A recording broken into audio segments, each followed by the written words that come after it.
காலை வணக்கம். 6 மணி செய்திகளை வழங்குவதற்காக நான் லாம்யா ஸ்ரீராம். தலைப்புச் செய்திகளை பார்க்கலாம். கோவையில் பேரணியாக சென்று வாக்கு சேகரித்தார் பிரதமர் மோடி.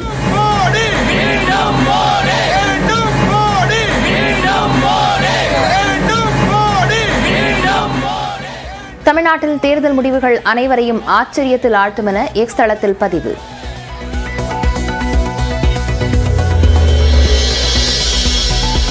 சேலத்தில் இன்று பாஜக பொதுக்கூட்டத்தில் பங்கேற்று உரையாற்றுகிறார் பிரதமர் மோடி. OPS, அன்புமணி ராமதாஸ் உள்ளிட்ட கூட்டணி கட்சித் தலைவர்கள் பங்கேற்க வாய்ப்பு.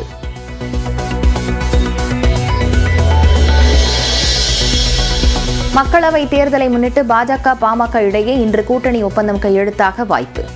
10 மக்களவைத் தொகுதிகளும் 1 மாநிலங்களவை இடமும் வழங்க பாஜக ஒப்புக்கொண்டுள்ளதாக தகவல்.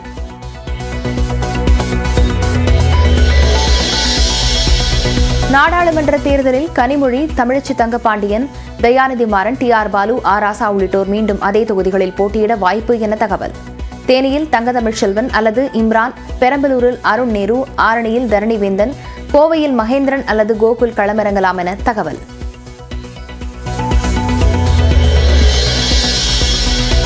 கடந்த முறை போட்டியிட்ட 10 தொகுதிகளில் தேனி, ஆரணி, திருச்சியில் காங்கிரஸ் போட்டியிடவில்லை.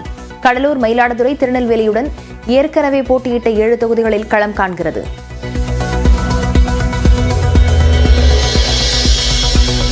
கடலூர், மயிலாடுதுறை, நெல்லை மற்றும் திண்டுக்கல் தொகுதிகளை கூட்டணிக்கு விட்டுக் கொடுத்து திமுக தேனி, ஆரணி, கோவை, பெரம்பலூர், ஈரோடு தொகுதிகளை தன்வசமே வைத்துக் கொண்டது.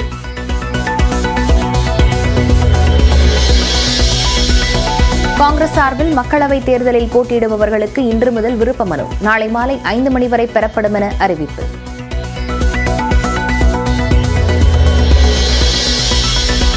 திமுக கூட்டணியில் இந்திய கம்யூனிஸ்ட் கட்சி சார்பில் போட்டியிடும் வேட்பாளர்கள் அறிவிப்பு. திருப்பூரில் K. சுப்பராயனும், நாகையில் Y. செல்வராஜும் களம் காண்கின்றனர். திருப்பூர் தொகுதியில் போட்டியிடக்கூடிய தோழர் சுப்பராயன் நாடு விடுதலை பெறுவதற்கு 5 நாள் முன்னதாக பிறந்தவர். இந்திய கம்யூனிஸ்ட் கட்சியினுடைய திருவாரூர் மாவட்ட செயலாளர் Y. செல்வராஜ வேட்பாளர் தேர்ந்தெடுக்கிறோம். திருச்சி மக்களவை தொகுதியில் மதிமுக சார்பில் துரை வைகோ போட்டியிடுவார் என அறிவிப்பு. பம்பரம் சின்னம் கிடைக்காவிட்டால் தேர்தல் ஆணையம் ஒதுக்கும் பொது சின்னத்தில் போட்டியிடுவோம் என வைகோ பேட்டி.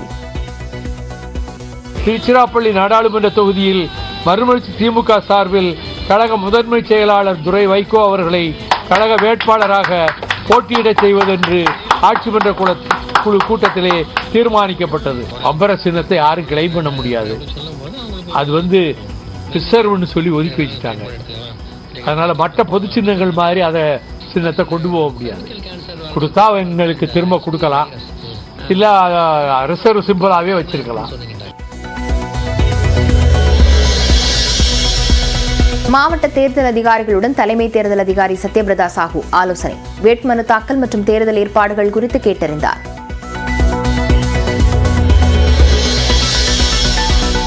பெரியசாமிக்கு எதிரான சொத்து குவிப்பு வழக்கின் விசாரணைக்கு இடைக்கால தடை விதிக்க உச்சநீதிமன்றம் மறுப்பு. கீழமை நீதிமன்றத்தில் மனு தாக்கல் செய்ய அமைச்சர் பெரியசாமிக்கு அனுமதி.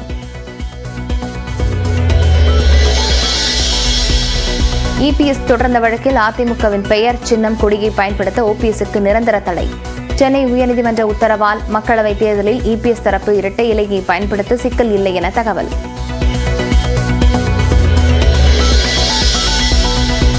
மக்கள் பணிக்கு திரும்புவது மகிழ்ச்சி அளிக்கிறது. ஆளுநர் பதவியை ராஜினாமா செய்து தமிழிசை பேட்டி. I am happy that I am returning for my people's service. I thank all the sisters, brothers, elders.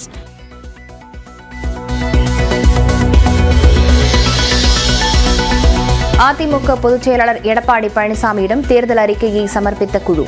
விரைவில் தேர்தல் அறிக்கை வெளியிடப்படும் என மூத்த தலைவர் பொன்னையன் தகவல்.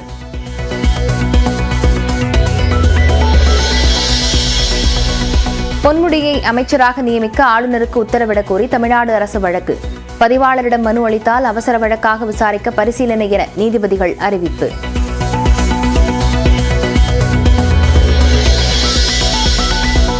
சட்டவிரோத பணப்பரிமாற்ற வழக்கில் ஜாமீன் கோரி முன்னாள் அமைச்சர் செந்தில் பாலாஜி உச்சநீதிமன்றத்தில் மனு. உயர்நீதிமன்றத்தில் ஜாமீன் மனு தள்ளுபடி செய்யப்பட்ட நிலையில் மேல்முறையீடு.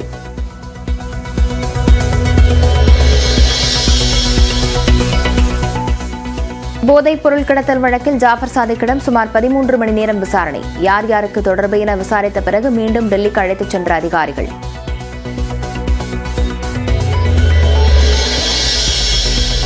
கடலூர் மாவட்டம் பண்ருட்டி அருகே வீட்டிற்கு வெளியே விளையாடிக் கொண்டிருந்த 9 வயது சிறுவன் மாயம். பெற்றோர் அளித்த புகாரின் பேரில் சிசிடிவி காட்சிகளை ஆய்வு செய்து போலீசார் விசாரணை.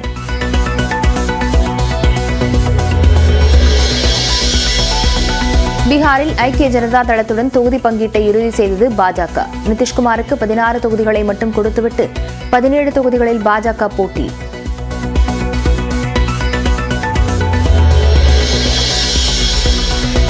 குஜராத், உத்தரப்பிரதேசம், பீகார், ஜார்க்கண்ட், இமாச்சல பிரதேசம், உத்தரகாண்ட் மாநில உள்துறை செயலாளர்களை நீக்க தேர்தல் ஆணையம் உத்தரவு.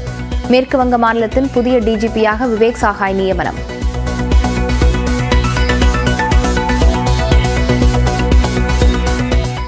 திண்டிவனம் அருகே தைலாபுரம் தோட்டத்தில் பாமக மற்றும் பாஜக இடையேயான கூட்டணி ஒப்பந்தம் இன்னும் சற்று நேரத்தில் கையெழுத்தாகவிருக்கிறது. இது தொடர்பான விவரங்களுடன் செய்தியாளர் கோகுல் இணைந்திருக்கிறார்.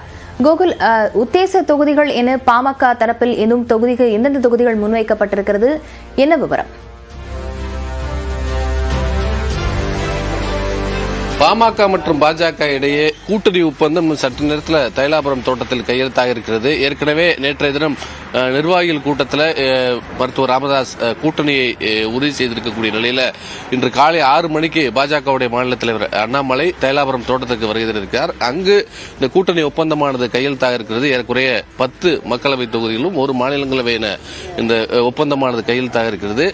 இந்த ஒப்பந்தத்திற்கு பிறகு செய்தியாளர்களை சந்திப்பதற்கான ஏற்பாடுகளும் செய்யப்பட்டிருக்கிறது. அதன் முன்பு சேலத்தில் நடைபெறக்கூடிய பிரதமர் மோடி கலந்து கொள்ளக்கூடிய பொதுக்கூட்டத்தில் மருத்துவர் ராமதாசும் பாமக தலைவர் அன்புமணி ராமதாசும் கலந்து கொள்ள இருக்கிறார்கள். குறிப்பாக 10 தொகுதி என்பது ஒரு நீண்ட ஒரு பேச்சுவார்த்தைக்கு பின்பு இறுதி செய்யப்பட்டிருப்பதாகவும் பாமக தரப்பில் சொல்றாங்க. குறிப்பாக வட மாவட்டங்களில் தருமபுரி, ஆரணி உள்ளிட்ட 10 தொகுதிகள் தற்பொழுது இறுதி செய்யப்பட்டிருப்பதாகவும் அதற்கான ஒப்பந்தம் கையெழுத்தாக இருக்கிறது. தொடர்ச்சியாக பாமகவுடைய சட்டமன்ற உறுப்பினர்களும் செய்தி தொடர்பாளரும் வந்திருக்காங்க. சார், இப்ப எத்தனை மணிக்கு ஒப்பந்தம் கையெழுத்தாக இருக்கிறது? கூட்டணிக்கான முக்கிய காரணம் வர உள்ள போயிட்டு வந்து எத்தனை மணிக்கு ஒப்பந்தம் கையெழுத்தாக இருக்கிறது?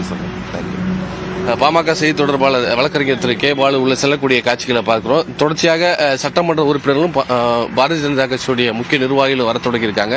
இன்னும் சற்று நேரத்தில் இந்த கூட்டணி ஒப்பந்தமானது கையெழுத்தாக இருக்கிறது. ஏற்கனவே ஒரு வேட்பாளர், அதாவது தொகுதி என்பது ஒரு அடையாளம் காணப்பட்டு இறுதி செய்யப்பட்டிருக்கிறது. சில கூட்டணி கட்சிகளோடு, குறிப்பாக இந்த கூட்டணியில் மேலும் சில கட்சிகளை இணைப்பதற்கான முயற்சியில் இருப்பதால் தொகுதியை இறுதி செய்வதில் ஒரு பேச்சுவார்த்தை, நீண்ட பேச்சுவார்த்தை இருந்தது. அந்த தொகுதியும் இறுதி செய்திருப்பதாக தற்பொழுது தகவல் கிடைக்கப்பட்டிருக்கிறது. இன்னும் சற்று நேரத்தில் இந்த ஒப்பந்தமானது கையெழுத்தான பிறகு முழுமையான விவரங்கள் வெளிவரும். லாவணியா, அடுத்த கட்ட தகவல்களுக்கு மீண்டும் வருகிறோம். தற்போதைய விவரங்களுக்கு நன்றி கோகுல்.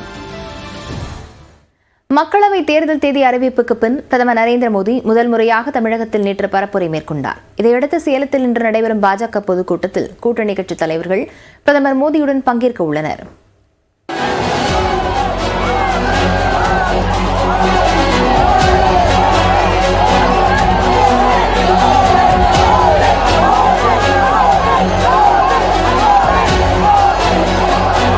கோவையில் நடைபெற்ற வாகன பேரணியில் பங்கேற்க வந்த பிரதமர் மோடிக்கு பாஜகவினர் உற்சாக வரவேற்பு அளித்தனர். கலை நிகழ்ச்சிகள், ஆன்மீக நிகழ்வுகள் என கோவை மாநகரமே களை கட்டியது.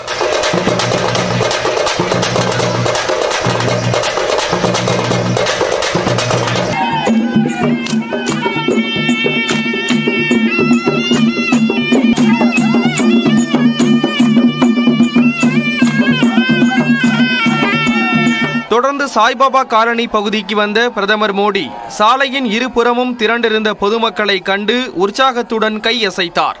அப்போது பாஜக தொண்டர்கள் வேண்டும் மோடி, மீண்டும் மோடி என குரல் எழுப்பினர்.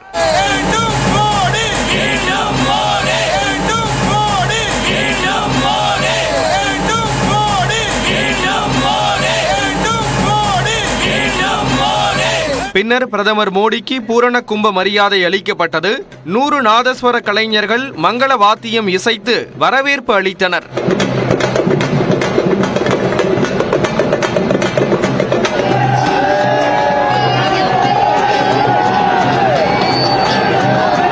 மோடியின் திறந்தவெளி வாகனத்தில் எல் முருகன், அண்ணாமலை, வானதி ஸ்ரீனிவாசன் ஆகியோர் பயணித்தனர்.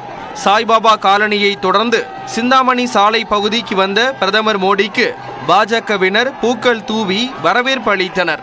அப்போது அங்கு நடைபெற்ற இசை நிகழ்ச்சிகளை பிரதமர் மோடி உற்சாகத்துடன் கண்டுகளித்தார்.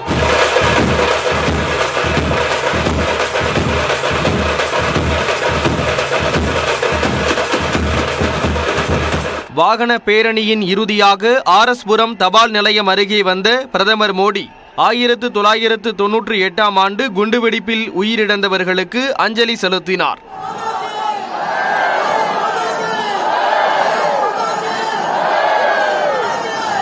குண்டுவெடிப்பு சம்பவத்தின் போது நடந்த நிகழ்வுகளை பிரதமர் மோடியிடம் பாஜக மாநில பொருளாளர் SR சேகர் எடுத்துரைத்தார்.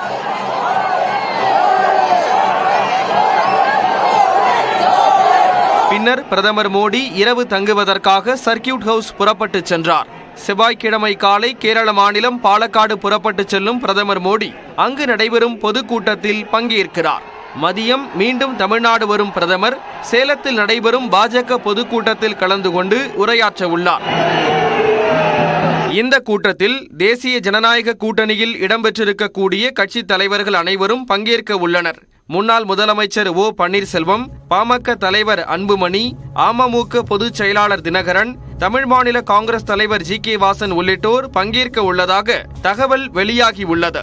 இந்நிலையில் தனது கோவை பேரணி குறித்த புகைப்படங்களை பகிர்ந்துள்ள பிரதமர் மோடி தமிழ்நாட்டின் தேர்தல் முடிவுகள் அனைவரையும் ஆச்சரியத்தில் ஆழ்த்தப் போவதாக கூறியுள்ளார். பாஜக தமிழ்நாடு முழுவதும் வலுவான சக்தியாக உருவாகி வருகிறது என்றும் திமுகவை ஆதரிக்கும் மனநிலையில் மக்கள் இல்லை என்றும் பிரதமர் குறிப்பிட்டுள்ளார்.